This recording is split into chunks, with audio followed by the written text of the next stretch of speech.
Na aula de hoje nós vamos trabalhar um tema extremamente importante para a geografia mundial. Nós vamos falar de 4 paizinhos, os tigres asiáticos e o desenvolvimento da área do Pacífico. Os tigres asiáticos são, olha aí, 1, Coreia do Sul, 2, Hong Kong, 3, Taiwan e 4, Singapura. Esses países são países localizados na parte oriental da Ásia e hoje têm um papel importantíssimo na economia global. Mas será que sempre foram assim? Bom, para falar dos tigres, vamos ouvir, presta atenção nesse texto que conta um pouquinho da história e desenvolvimento dos tigres asiáticos. Presta atenção, hein? Você sabe por que esses países são chamados de tigres asiáticos? Chama-se tigre a um país que, ano após ano, apresenta taxas de crescimento elevadas, no sentido em que o tigre é veloz, dinâmico e que se ajusta rapidamente a mudanças. Depois da Segunda Guerra Mundial, teve lugar um período de forte crescimento econômico, no qual o Japão assumiu um papel preponderante. Este foi o primeiro grande tigre. Seguindo o Japão, outras plataformas exportadoras do sul da Ásia experimentaram um forte crescimento no fim do século XX. Daí o nome de tigres asiáticos.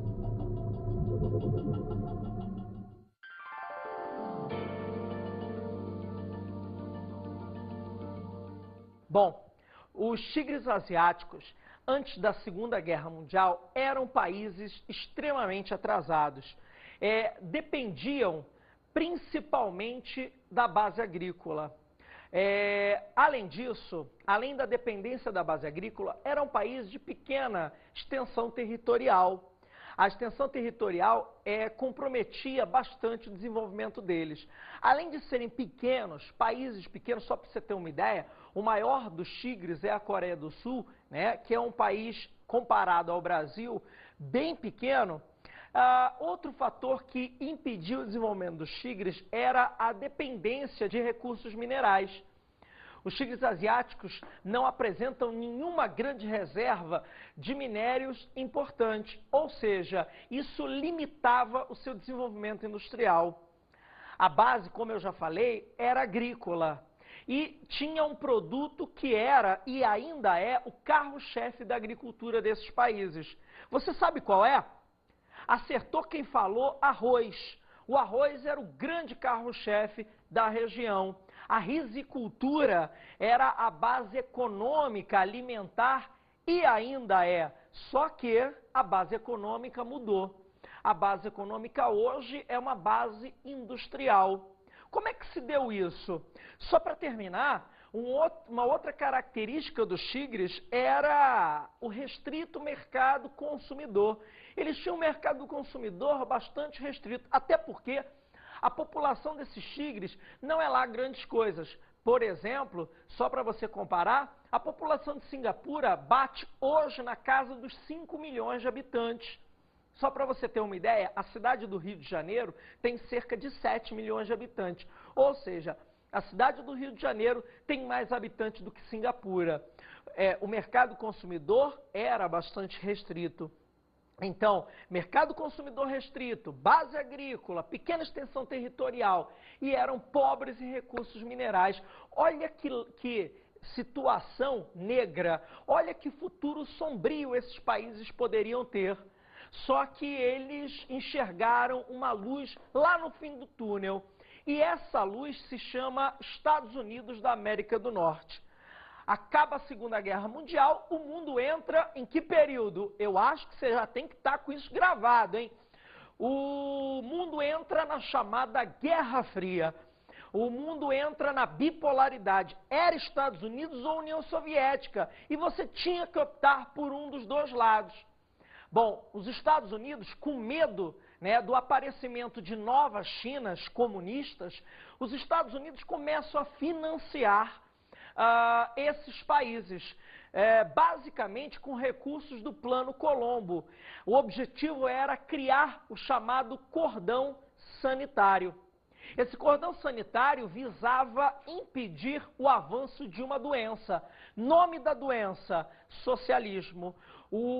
Esse impedimento do avanço do socialismo era o principal motivo, né, dos investimentos americanos, né, do dinheiro americano aplicado nos 4 tigres asiáticos.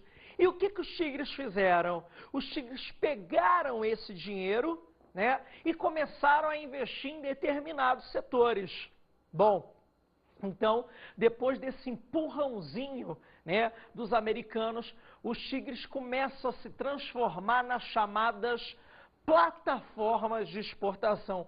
Gente, que é isso? Plataformas de exportação. A economia desses países vai ser baseada no mercado externo. Esses países vão produzir não para consumo interno. Eu já falei para você, o mercado consumidor interno desses países era muito restrito. Então, a economia, indústria, comércio vai produzir mercadorias para quê? Para serem vendidas fora desses países. Daí o nome, plataforma de exportação. E você deve estar se perguntando, né, por que o nome então tigres asiáticos também? Tigre, por quê? Quais são as 2 características de um tigre, as principais? Agilidade e força.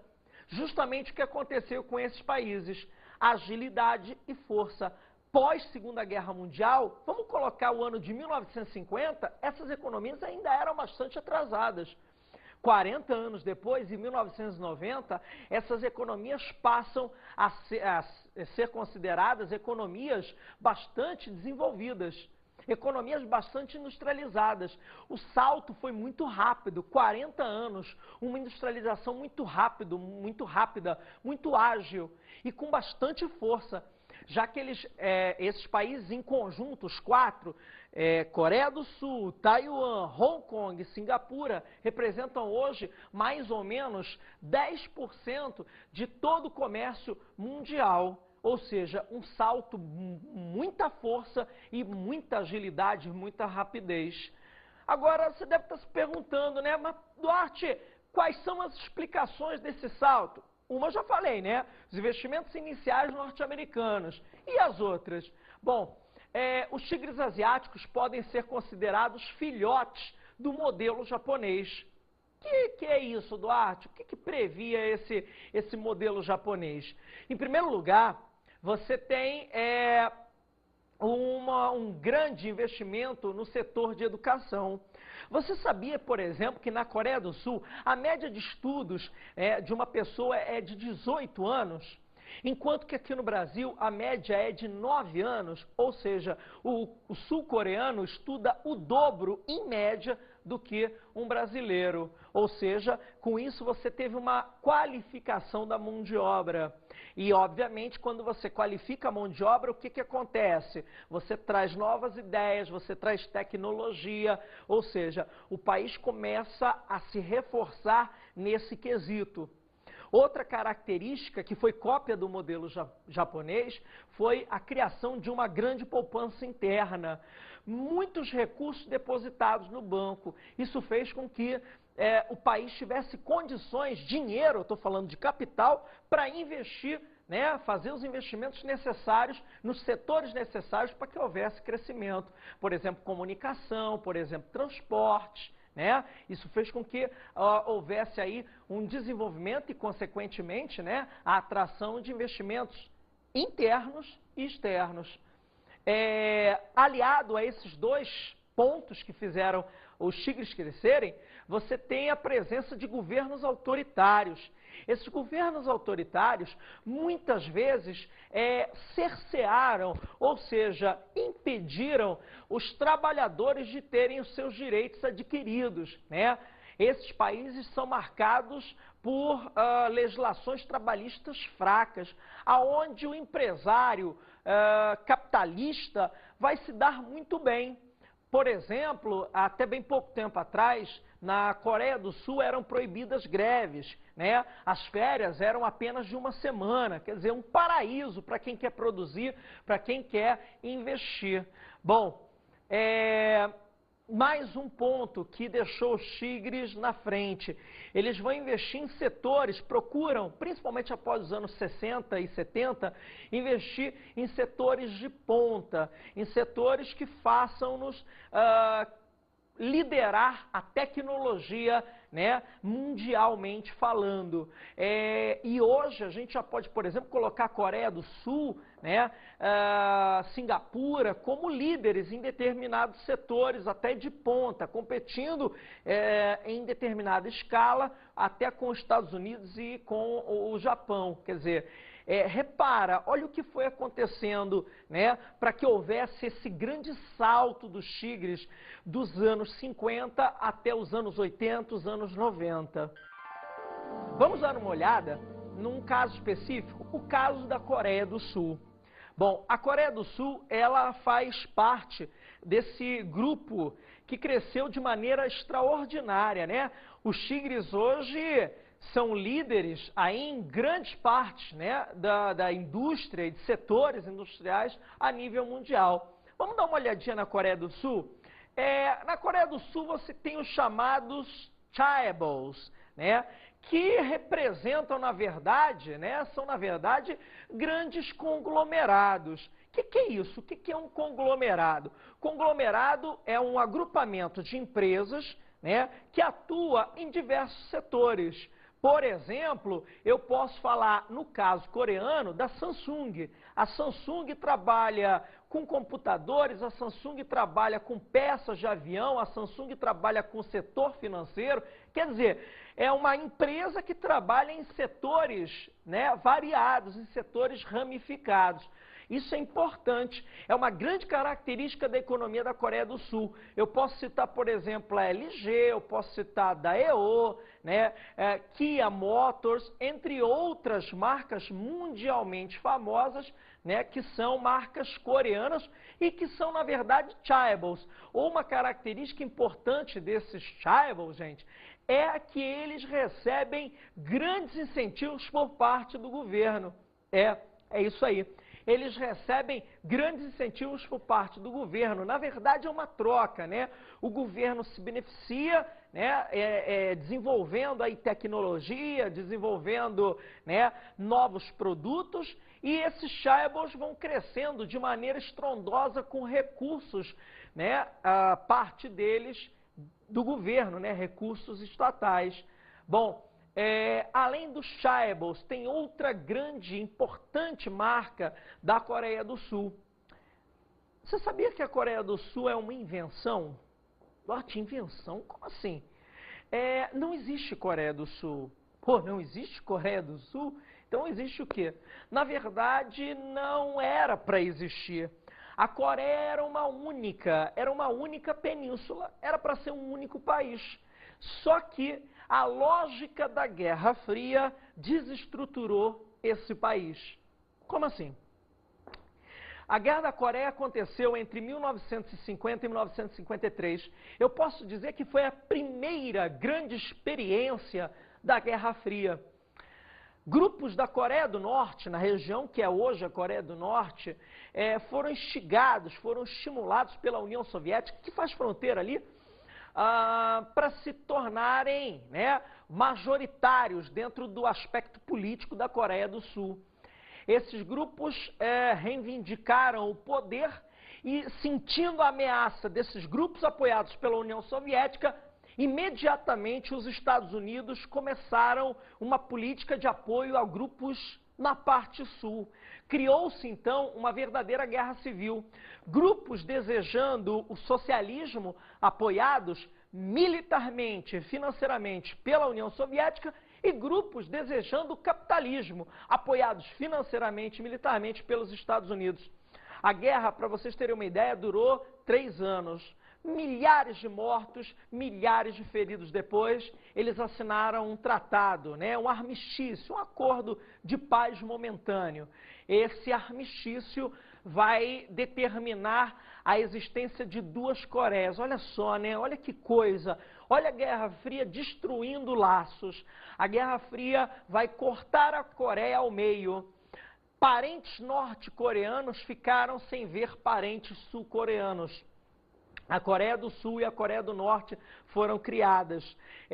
E no meio delas há um paralelo, né? O paralelo 38 graus norte, que é mais ou menos a linha de fronteira. Nesse paralelo 38 graus norte, calcula-se hoje que ainda existam cerca de 100 mil homens, vou repetir, 100 mil homens vigiando a fronteira. É, sem sombra de dúvida, a fronteira mais vigiada do planeta entre a Coreia do Norte e a Coreia do Sul. Bom, aí tem todos os tipos, né? Tem arame farpado, cerca eletrificada, muro, canhões, enfim. É uma constante ameaça, né, a invasão de um país a outro. Veja bem, eles assinaram um armistício, né, e não um acordo de paz. Então essa tensão ela foi se prolongando ao longo dos anos e principalmente durante os anos de Guerra Fria, né, onde os americanos investiram pesado na Coreia do Sul, tentando fazer da Coreia do Sul um exemplo na região, né? E deu certo, porque a Coreia do Sul acabou virando um tigre asiático. Já a Coreia do Norte adotou um modelo socialista, apoiado pela União Soviética. Você sabe que a União Soviética vai se esfacelar, né, em 1991. E a Coreia do Norte fica sem o apoio soviético, mas o socialismo se manteve. Se manteve porque a Coreia do Norte é governada por um ditador, né? Um cara chamado Kim Jong-il. Esse cara, ele manda em tudo, controla meios de imprensa, né? Comunicação, transporte, energia, está tudo centralizado nas mãos desse cara. Hoje a população da Coreia do Norte é algo em torno de 25 milhões de pessoas. A situação é tão dramática que com o fim da ajuda soviética, né, no início dos anos 90, a Coreia do Norte vai passar por graves problemas com relação à fome, né? A agricultura não é suficiente, uma agricultura atrasada, né? Máquinas atrasadas, uma agricultura bastante rudimentar não mata as necessidades do povo norte-coreano. São 25 milhões de pessoas e 23 vivem abaixo da linha de pobreza, né? Olha que coisa, o único país no qual a Coreia do Norte ainda faz comércio é a China, né? Que ainda adota um modelo também, né, socialista em boa parte do seu território. Ou seja, a Coreia do Norte ela é, né, um resquício mesmo, né, uma relíquia, entre aspas, né, da Guerra Fria, tá? A situação ficou tão grave que chegou no ano 2000, próximo ao ano 2000, a população começa a pressionar a Coreia do Norte para abrir, né, o país, até porque ela tem notícias do que está acontecendo na Coreia do Sul. Um país desenvolvido, um tigre asiático, né, começa um processo de reaproximação. E uma das cenas mais bonitas, talvez, da história, né, é a dos Jogos Olímpicos de Sydney, em 2000, onde as delegações da Coreia do Norte e da Coreia do Sul, pela primeira vez em 50 anos, né, lembra da Guerra da Coreia, 1950? No ano de 2000, nas Olimpíadas de Sydney, na Austrália, as duas delegações, Coreia do Norte e Coreia do Sul, entram juntas, de mãos dadas, simbolizando não o fim da guerra, simbolizando não, né, a união das Coreias, pelo menos por enquanto, mas sim, né, um diálogo, né, uma reaproximação que pode vir a resultar numa unificação num futuro a médio ou longo prazo. A Coreia do Sul, no momento, não quer. A Coreia do Sul, para ela, não é interessante, até porque provocaria, com certeza, uma migração em massa, né, de norte-coreanos em busca de melhores empregos e melhores salários no Sul. Tem um outro caso importantíssimo também, que é o caso de Taiwan. Taiwan é uma ilha localizada no litoral chinês. Essa ilha, ela pertencia à China. No ano de 1949, você tem a Revolução Chinesa. Essa Revolução Chinesa provoca a saída de descontentes com a chegada do PCC ao poder, né? Os descontentes são chamados nacionalistas. Eles são refugiados e vão parar na ilha de Taiwan. Ela fica bem próxima até ao litoral chinês. Uma ilha de grandes dimensões, abriga esses descontentes com o regime na Grande China, né? Com o PCC de Mao Tse-tung, da China continental. Bom, forma-se então um governo provisório, e esse governo provisório é imediatamente reconhecido por qual potência? Vamos ver se você está entendendo. Eu estou no ano de 49, eu estou na Guerra Fria.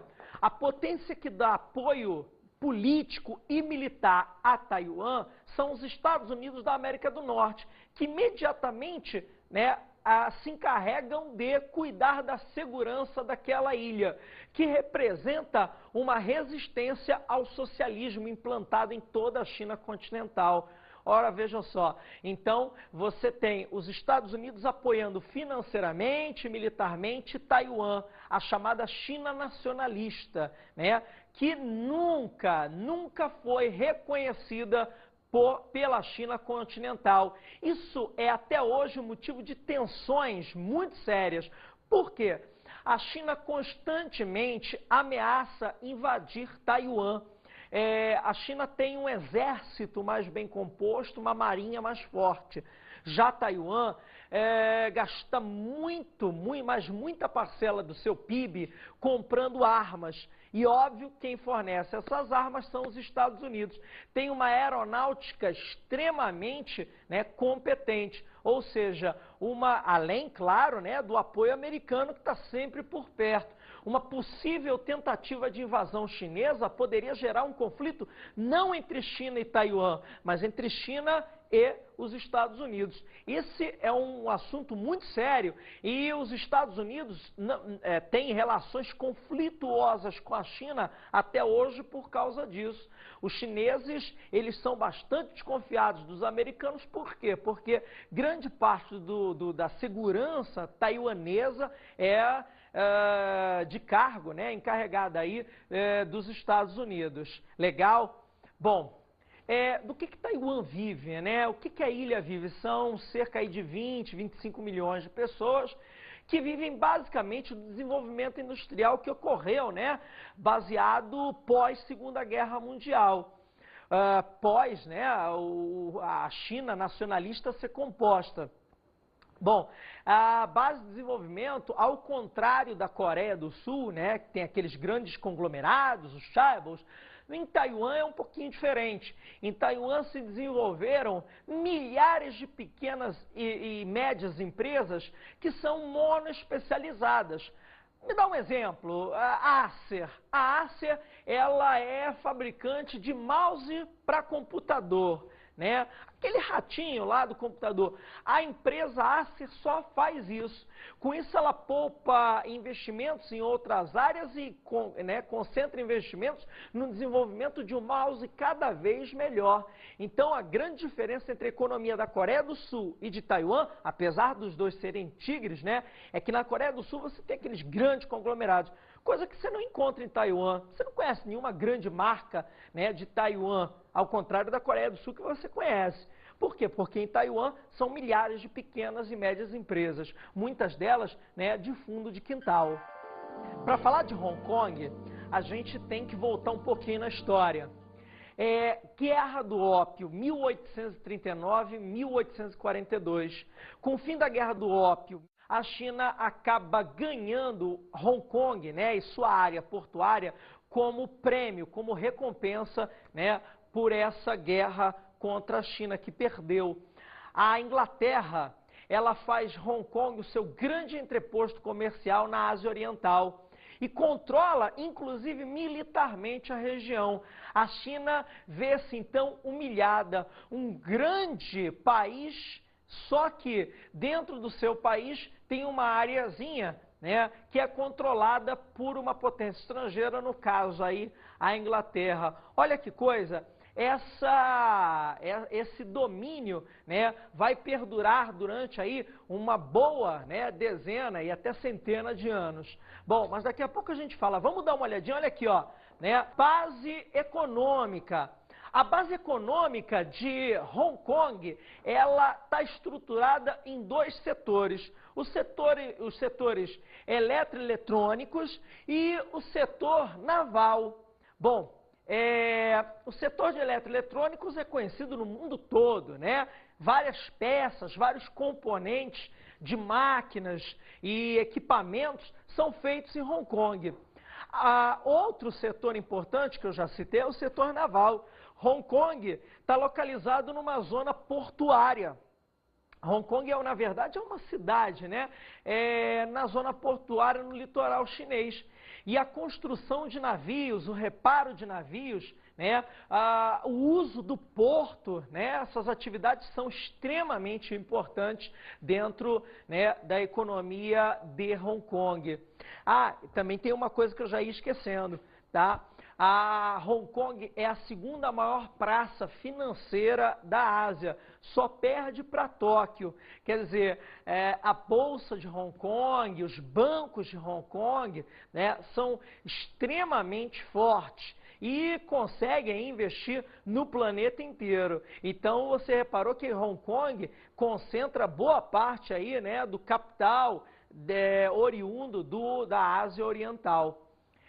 Bom, Hong Kong é essa potência econômica, esse tigre, né, setor naval, setor de eletroeletrônicos, financeiro. Essa região vai ser devolvida em 1997 para a China, né? Depois de muita pressão dos chineses, inclusive é bom que se diga, 95% da população de Hong Kong é chinesa, né? Quer dizer, os chineses exigem a devolução de Hong Kong e a Inglaterra, em 1997, devolve Hong Kong para os braços dos chineses.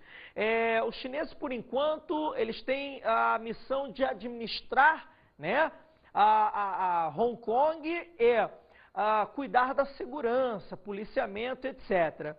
Agora, a devolução ela foi feita com uma condição, tá? O capitalismo ele tem que ser mantido por, no mínimo, 50 anos. Ou seja, nós vamos ter capitalismo em Hong Kong até 2000, no mínimo até 2047. Né? Você sabe que a China adota o modelo, oficialmente adota o modelo socialista. Então, o sistema capitalista de Hong Kong exigiu a manutenção nos próximos 50 anos. Provavelmente, né, pelas tendências, a China nos próximos 50 anos, né, já provavelmente terá deixado de ser socialista para se tornar um país capitalista. Mas aí o futuro vai dizer. Agora, há essa cláusula, né, no processo de devolução, ok? Isso é importante. Hong Kong é administrado politicamente, policialmente, militarmente pela China, mas o modelo de sistema econômico é o capitalismo. Para terminar os tigres, nós vamos falar de Singapura. Singapura, como você pode dar uma olhada no mapa, dá uma olhadinha aí, ela se localiza na pontinha, né, na parte sul aí da península da Malásia. Inclusive, Singapura fazia parte da Malásia e se tornou independente em 1965. Singapura vai ser, né, o menor aí dos tigres asiáticos. É uma cidade, né? Praticamente é uma cidade, cerca de 5 milhões de habitantes, e que se destaca basicamente na produção, né, de eletrônicos. Né? Grande parte, por exemplo, das peças de computador, né, dos equipamentos de televisão, dos componentes eletrônicos são fabricados em Singapura. Bom, é importantíssimo você entender o seguinte: a renda per capita de Singapura é altíssima, é algo aí em torno de 25 mil dólares, ou seja, às vezes até supera a renda per capita dos Estados Unidos e outros países mais desenvolvidos. Essa renda per capita permite ao cidadão de Singapura um padrão, uma qualidade de vida excepcional. Para você ter uma ideia, né? o leite, por exemplo, consumido em Singapura vem de avião da Austrália, quer dizer, é bastante caro, mas quer dizer, o cidadão de Singapura recebe, né, bastante, né, dinheiro, né, o dinheiro é farto, isso faz com que ele tenha essa capacidade de pagar por um produto de repente mais caro. Bom, é importante você destacar também que Singapura é o maior centro refinador de petróleo da Ásia, né? Se você pegar a localização novamente, você vai ver que Singapura fica entre o Japão e o Oriente Médio, quer dizer, boa parte do petróleo que sai do Oriente Médio cru é refinado em Singapura e distribuído, né, para o restante da Ásia. Quer dizer, Singapura também se destaca nesse setor. Bom, para terminar, a gente pode falar também dos outros tigres asiáticos. Mais tigres são os chamados tigrinhos. Indonésia, Malásia, né, Filipinas, enfim, e outros são os tigres que apareceram só nos anos 80. Apareceram por quê? Eles cresceram a partir, né, do encarecimento da mão de obra nos velhos tigres. Coreia do Sul, Singapura, Hong Kong, Taiwan, a mão de obra nesses tigres, os primeiros, ficou tão cara que as empresas começaram a procurar novas áreas, os tigrinhos, tá? É importante você ter essa noção, né? Ou tigrinhos ou novos tigres são o nome desses países. Indonésia, Malásia, Filipinas, né? Fazem parte desse grupo. Até o Vietnã já pode ser considerado como um novo tigre, ok? Tigres que apareceram a partir dos anos 80. Galera, vamos agora às dicas de estudo?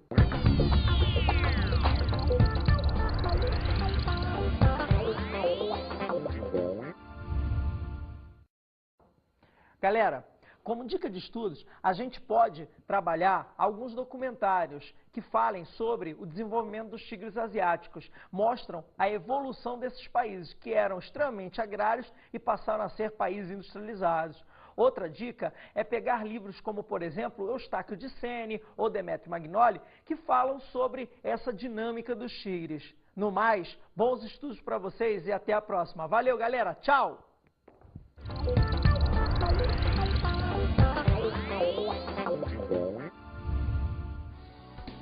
Na aula de hoje estudamos os tigres asiáticos e o desenvolvimento da área do Pacífico. Você viu na aula que nós falamos sobre o desenvolvimento dos tigres asiáticos, como eram esses países antes da Segunda Guerra Mundial e o que aconteceu com eles depois, o seu grande desenvolvimento até os anos 80 e os anos 90, onde eles se mostraram grandes potências industriais. Acompanhou também alguns casos específicos, como por exemplo da Coreia do Sul, que entrou em guerra com a Coreia do Norte, né, dividindo a Península Coreana, mais um fruto da Guerra Fria. Viu também o caso específico de Taiwan, resultado da dissidência, de nacionalistas chineses, não contentes com o comunismo dentro da China. Bom, para finalizar, você viu os dois outros tigres, Singapura e Hong Kong. Singapura e sua localização estratégica, e Hong Kong é fruto do imperialismo britânico sobre a China. E ainda, para completar, falamos sobre os novos tigres que vêm assombrando a economia mundial nas últimas décadas. Bons estudos!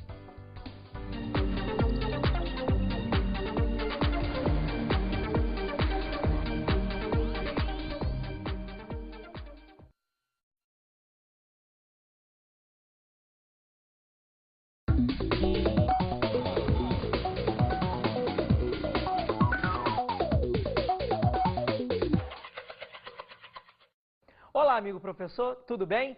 Estou aqui de novo tentando te ajudar com algumas sugestões para a sua aula. Bom, para falar de tigres asiáticos, é sempre bom você fazer um comparativo do antes e o depois, ou seja, como essas economias se desenvolveram. Traga o seu aluno para perto de você.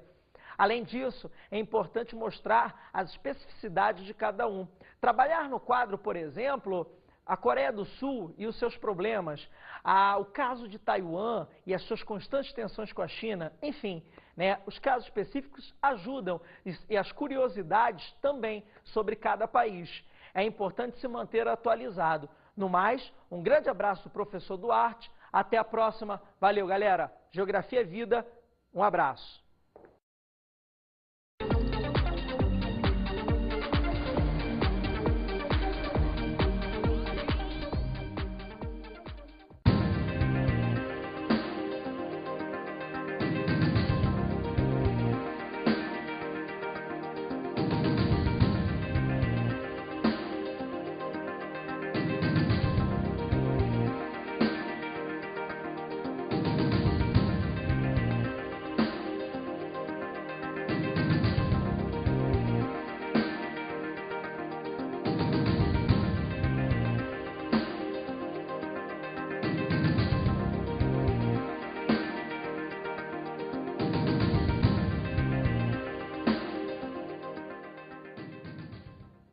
Na aula de hoje, nós vamos trabalhar um tema extremamente importante para a geografia mundial. Nós vamos falar de 4 paizinhos, os tigres asiáticos e o desenvolvimento da área do Pacífico. Os tigres asiáticos são, olha aí, 1, Coreia do Sul, 2, Hong Kong, 3, Taiwan e 4, Singapura. Esses países são países localizados na parte oriental da Ásia e hoje têm um papel importantíssimo na economia global.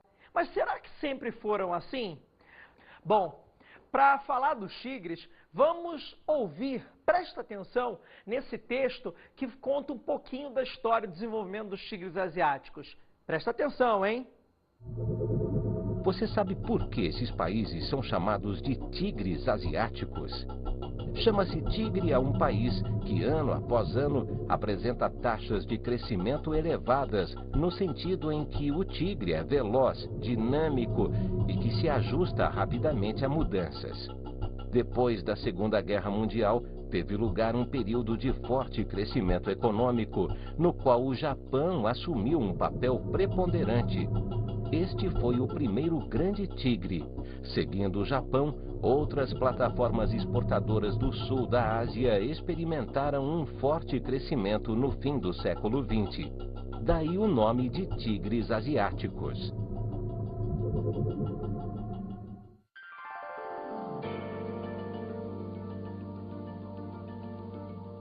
Bom, e ainda só que a base econômica mudou. A base econômica hoje é uma base industrial. Como é que se deu isso? Só para terminar, uma outra característica dos tigres era o restrito mercado consumidor. Eles tinham um mercado consumidor bastante restrito, até porque a população desses tigres não é lá grandes coisas. Por exemplo, só para você comparar, a população de Singapura bate hoje na casa dos 5 milhões de habitantes. Só para você ter uma ideia, a cidade do Rio de Janeiro tem cerca de 7 milhões de habitantes. Ou seja, a cidade do Rio de Janeiro tem mais habitantes do que Singapura. O mercado consumidor era bastante restrito. Então, mercado consumidor restrito, base agrícola, pequena extensão territorial e eram pobres em recursos minerais. Olha que situação negra, olha que futuro sombrio esses países poderiam ter. Só que eles enxergaram uma luz lá no fim do túnel. E essa luz se chama Estados Unidos da América do Norte. Acaba a Segunda Guerra Mundial, o mundo entra em que período? Eu acho que você já tem que estar com isso gravado, hein? O mundo entra na chamada Guerra Fria. O mundo entra na bipolaridade. Era Estados Unidos ou União Soviética. E você tinha que optar por um dos dois lados. Bom, os Estados Unidos, com medo do aparecimento de novas Chinas comunistas, os Estados Unidos começam a financiar esses países, basicamente com recursos do Plano Colombo. O objetivo era criar o chamado cordão sanitário. Esse cordão sanitário visava impedir o avanço de uma doença. Nome da doença: socialismo. Esse impedimento do avanço do socialismo era o principal motivo dos investimentos americanos, do dinheiro americano aplicado nos 4 tigres asiáticos. E o que que os tigres fizeram? Os tigres pegaram esse dinheiro, né, e começaram a investir em determinados setores. Bom, então, depois desse empurrãozinho, né, dos americanos, os tigres começam a se transformar. Os tigres asiáticos, antes da Segunda Guerra Mundial, eram países extremamente atrasados. Dependiam principalmente da base agrícola. Além disso, além da dependência da base agrícola, eram países de pequena extensão territorial. A extensão territorial comprometia bastante o desenvolvimento deles. Além de serem pequenos, países pequenos, só para você ter uma ideia, o maior dos tigres é a Coreia do Sul, né, que é um país, comparado ao Brasil, bem pequeno. Outro fator que impediu o desenvolvimento dos tigres era a dependência de recursos minerais. Os tigres asiáticos não apresentam nenhuma grande reserva de minérios importantes, ou seja, isso limitava o seu desenvolvimento industrial. A base, como eu já falei, era agrícola e tinha um produto que era e ainda é o carro-chefe da agricultura desses países. Você sabe qual é? Acertou quem falou: arroz. O arroz era o grande carro-chefe da região. A rizicultura era a base econômica alimentar